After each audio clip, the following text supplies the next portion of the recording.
इसके साथ उनके गुरुदेव ने निर्देश दिया, जैसे भाई साहब कह रहे थे कि ठीक है घर में होना चाहिए, मनोरंजन होना चाहिए, साधना करके मेहनत करके व्यक्ति थक जाता है, थोड़ा सा मनोरंजन होना चाहिए। गुरुदेव को निर्देश दिए गए कि आपके घर जो काली गाय है उसको जो गो खिलाना है, वो गोबर से जब निकले उनको साफ करना है, उनको सुखाना है, उनको पिसाना है, उसकी 2 रोटी बनाना है, 1 रोटी फिर से गाय को देना है, उसके गाय के जो छाछ है और उसको लेना है। क्यों साहब इतनी नाटक क्यों करनी पड़ी? पहले गाय को खिलाया, फिर पेट में गया, फिर गोबर में बाहर आया, फिर उसको साफ करा, फिर उसको ये करा, फिर वो करा। अरे साहब उसको जो अन्न आया है कहां से आया, उसको अन्न को संस्कारित करना है। गौ माता में देवी देवताओं का वास, उसको संस्कारित किया गया। संस्कारित अन्न खाता है तो व्यक्ति का मन संस्कारित बनता है। आजकल तो आदमी का मन ही नहीं बनता, मन ही नहीं होता। क्यों? अन्न संस्कारित नहीं, इसलिए दिक्कत। तो गुरुदेव को निर्देश दिया, उन्हें 24 साल के 24 महापुरुष और उसके बाद 1954 में सहस्त्र कुंडी यज्ञ किया गया और उस दिन से जो है उन्होंने गायत्री मंत्र की दीक्षा देना शुरू किया। और मंत्र जब व्यक्ति के जीवन में आता चमत्कार पैदा करता। मैं आज हमने विज्ञान में उन्नति कर ली भाइयों बहनों, फिर मैं रामायण में ले जाऊंगा। रामायण में जो रावण के पास पुष्पक विमान था, आज भी पूरी दुनिया का व्यक्ति कोई उस पुष्पक विमान को नहीं बना पाया। क्यों नहीं बना पाया? उस पुष्पक विमान की विशेषता क्या थी? धन के देवता कुबेर के पास था, हमने छीन लिया बल से। क्या थी उसकी विशेषता? मंत्र से वो पुष्पक विमान प्रकट हो जाता था। 5 लोग तो उतना बड़ा हो जाता था, 25 लोग तो उतना बड़ा हो जाता, 500 लोग तो उतना बड़ा हो जाता, 5000 लोग तो उतना बड़ा हो जाता था। कोई पेट्रोल की जरूरत नहीं और वो मंत्र शक्ति से चलता था। काम हुआ कि मंत्र बोला कि अदृश्य हो जाता था। बताइए कितना जबरदस्त साइंस था है, कितना जबरदस्त विज्ञान था। आज हम वहां तक पहुंचे। तो गुरुदेव को कहा कि आपको साधना करनी है, साधना करके तब पैदा करना है और गायत्री मंत्र की दीक्षा दी। और मंत्र दीक्षा के बाद हमारे क्षेत्र के बारीपुर वाले बाबा तपस्वी व्यक्ति थे, उनने मंत्र को सिद्ध किया। अभी हमने कहा कि 12 साल तक दीपक जलता ठीक सिद्ध हो जाता है।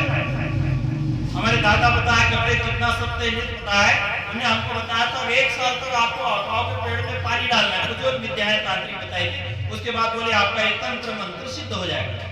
हमने 1-2 को बताया, बोले साहब सिद्ध हो गया, पर यदि चूक हुई तो गड़बड़ भी हो सकता है।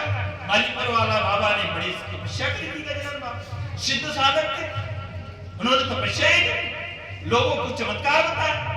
और आज की दुनिया में भाइयों बहनों जानते हैं बिना चमत्कार के कोई नमस्कार नहीं करता। या तो आपके पास धन बल हो, या शरीर बल हो, राजनीतिक बल हो, ज्ञान बल हो, तो दुनिया नमस्ते करती है, नहीं तो कौन पूछता है। तो ये ज्ञान रथ जो है उस अखंड अग्नि के प्रतीक के रूप में वो 24 साल के जो 24 महापुरुषों के उसके उपलक्ष्य में और एक और लक्ष्य है, हम 3 लक्ष्य को लेकर चलते हैं। और जब लक्ष्य व्यक्ति के जीवन का हो जाए तो जीवन बदल जाता है, और लक्ष्य नहीं हो तो आदमी शाही जीवन जीता है। एक और छोटी सी लघु कथा मुझे ध्यान आ गया, आपने सुना होगा, सिद्धार्थ नाम का राजकुमार, उसको राजा बाहर नहीं निकल देते क्योंकि जन्म के साथ ज्योतिष ने कहा कि ये संत बनेगा। और उनके पिता ने कहा कि मैं चक्रवर्ती सम्राट बनाऊंगा। उन्होंने कहा इससे नहीं, इससे बड़ा बनेगा, भगवान स्तर का बनेगा, भगवान बनेगा, अवतार होगा। तो राजा ने उसको कैद कर दिया, बाहर नहीं निकलने देते थे, बाहर जाने नहीं देते थे। एक दिन मन हुआ, मंत्री को कहा ध्यान रखना है, गड़बड़ नहीं करे, इधर उधर मत जाना, कुछ दिखाना मत। बाहर निकले एक बात है। रास्ते में एक बूढ़े व्यक्ति हाथ में लकड़ी लेके चल रहे थे। मंत्री से पूछा ये कौन है? बोले ये बूढ़ा है। अच्छा, इसकी कमर क्यों झुकी हुई, कभी दिखाए? बोले व्यक्ति बूढ़ा हो जाता है तो उसकी कमर झुक जाती है। अच्छा, तो पूछा क्या मैं भी बूढ़ा होगा? तो मंत्री ने कहा आप।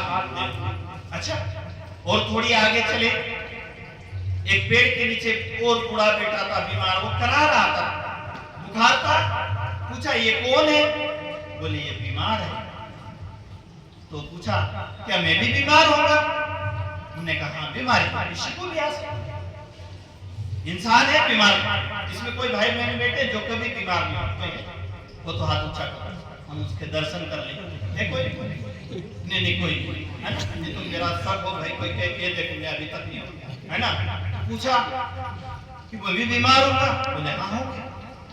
थोड़ी और आगे बढ़े तो 4 कंधे पे 4 लोग बोल रहे थे राम नाम सत्य सत्य बोलो गत्य। पूछा ये क्या है? बोले ये मर गया है। तो 4 लोग कंधे पे ले जाए। मैं भी मरूंगा? नहीं, आया है सो जाएगा राजा।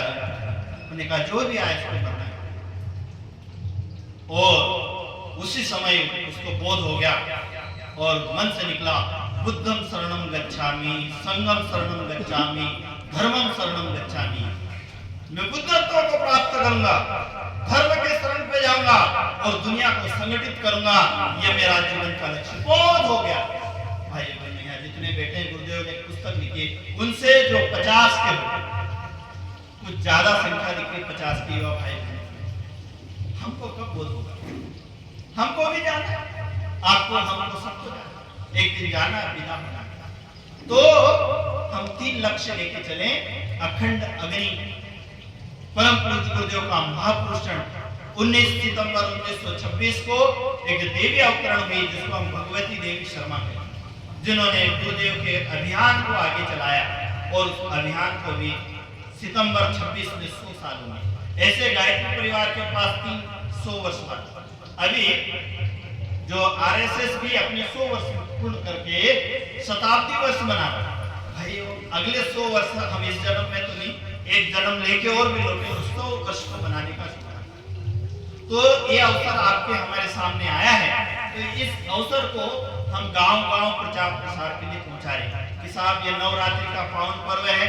भारतीय हिंदू धर्म में साल भर में 3 नवरात्रियां पड़ती है और उसमें से एक नवरात्रि ये है शारदीय नवरात्रि जिसको मना रहे हैं। इसमें हमको मंत्र जप करना चाहिए, तब करना चाहिए और वो जो है 4 महीने तक साधना चल रही है। इसी क्रम को करते हुए हम 9 दिन की जो साधना आप कर रहे हैं, आप सभी ने यहाँ समय दिया, आपके यहाँ आए, आप लोगों ने जितनी श्रद्धा और भावना पूर्वक इस क्रम को सुना, आपके दिए हुए समय को देखते हुए आपका टाइम भी हो रहा, भोजन का टाइम भी है, सब व्रत अनुष्ठान रखे हुए आपके सबके जीवन में देवी माँ का प्रकाश फैले, आपके सभी जीवन में साधना सफल हो, आपके गली मोहल्ले में, आपके परिवार में, आपके पिपली गांव में कोई बीमार हो वो स्वस्थ रहे, तंदुरुस्त रहे, उनके लिए साधनाएं करें, तप करें, जप करें, आप गरबा भी करें। और पुनः हमारी प्रार्थना है कि अभी आने वाला समय कठिन समय आने वाला है। जैसे 2020 में कोरोना जैसी महामारी आई और आदमी अपने बाप की लाश लेने के लिए नहीं पहुंचा, भाई भाई को देखने के लिए तरसता नहीं रहा, फिर भी कुछ लोग इंसान जिंदे रहे। आप लोगों ने टीवी देखी हो तो एक ही अस्पताल में 2 लोग भर्ती थे, एक 70 साल का बूढ़ा और एक उसी के पास 26-27 साल का नौजवान जब आया तो तड़प रहा था। 70 साल के व्यक्ति को ऑक्सीजन लगी थी, उन्होंने डॉक्टर को इशारा करके बुलाया और कहा इधर आओ। उन्होंने कहा क्या बात है? उन्होंने कहा मैंने 70 साल जी लिया, मैंने दुनिया देख ली है, ये नौजवान की उम्र अभी कम है, इसलिए ये ऑक्सीजन है नहीं, मैं अभी चला भी जाऊंगा तो मुझे दुख नहीं होगा, मेरी ऑक्सीजन निकाल के इस नौजवान को लगा दो, देश के हम वासी। ऐसे हम देश में जन्मे, ऐसी भावना श्रद्धा हमारे अंदर है, ईश्वर अंश है। आप सभी स्वस्थ रहें। इन्हीं मंगलमय कामनाओं के साथ आज की बात समाप्त करते हैं। आप सभी का इस मंगल यात्रा में स्वागत है, अभिनंदन है। परिवार के यदि कोई भाई बहन